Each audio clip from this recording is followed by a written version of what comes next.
જય હિન્દ, જય ભારત. હું આ સંદેશો દરેક મારા જેવી દિવ્યાંગ બહેનોને, માતાઓને આપવા માગું છું. કાલે અમારે એક સુરત ગુજરાતમાં એક પ્રોગ્રામ હતો દિવ્ય નારી સંગઠનનો. એમાં આપણે બારડોલીના સાંસદ પ્રભુભાઈ વસાવા આવેલા હતા. બરોબર એનો જન્મદિવસ હતો કાલે. તો એનો જન્મદિવસ અમારા જેવી દિવ્યાંગ માતાઓ બહેનો જોડે એને સિપેટ કર્યો.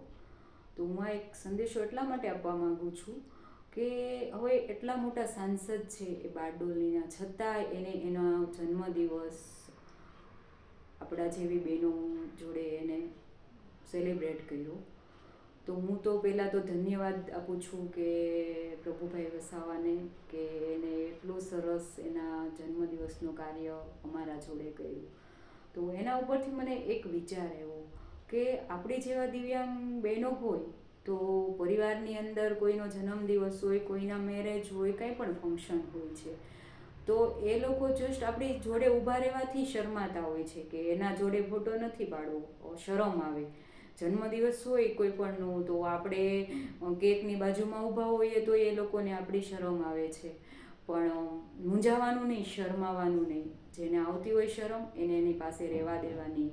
આપણે તો એક શું કહેવાય, એક સક્ષમ નારી છીએ એવું વિચારી અને આપણે જીવન જીવવાનું છે. કાલે પ્રભુભાઈ વસાવાએ એક બહુ મસ્ત વાત કરી. એક કે નારી જસ્ટ શક્તિનું રૂપ કહેવાય છે, પણ દિવ્યાંગ નારી છે ને એ એક મહાશક્તિનું રૂપ કહેવાય છે. મને એના એક આ શબ્દો બહુ જ ગમ્યા. પછી કાલે એને એક વાત પણ સરસ કરી હતી બીજી, કે નરેન્દ્ર સાહેબ મોદીએ આજથી 3-4 વર્ષ પહેલાં દિવ્યાંગોને પહેલાં વિકલાંગ તરીકે ઓળખવામાં આવતા હતા. તો એ વિકલાંગ શબ્દ કાઢીને નરેન્દ્રભાઈ મોદીએ એક દિવ્યાંગનું એક બિરુદ આપ્યું છે આપણને લોકોને. તો ધન્યવાદ મોદી સાહેબનું કે એને આપણને દિવ્યાંગ લેડીઝ અથવા તો જેન્ટ્સનું બિરુદ આપ્યું છે. ધન્યવાદ ખૂબ ખૂબ. તો હું એક જસ્ટ બીજું એક કહેવા માગું છું કે ઘણી બધી બહેનો છે જે 4 દિવાલની વચ્ચે જીવન જીવતી હોય છે કે દુનિયા શું છે, લોકો શું છે, હજી એ બિચારીને કંઈ ખબર જ નહીં હોય.